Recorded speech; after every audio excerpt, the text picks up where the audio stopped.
Oftest, hvis jeg havde danset noget meget svært, så kunne jeg faktisk ikke huske. Jeg var nødt til at spørge nogle andre, klappede de?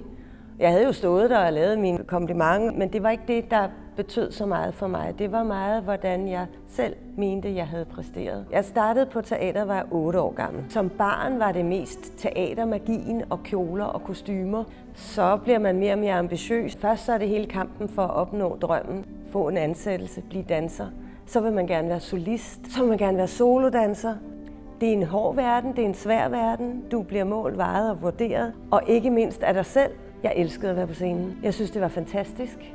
Det fyldte det hele for mig, indtil jeg blev 34. Så stoppede jeg og gik over til at være instruktør for balletten i stedet for og underviser. Jeg har aldrig bagefter savnet at stå på scenen. Glæden ved at give videre, den er til gengæld rigtig stor. Forhåbentlig at plante et frø, der gør, at den her kunstart bliver ved med at være der.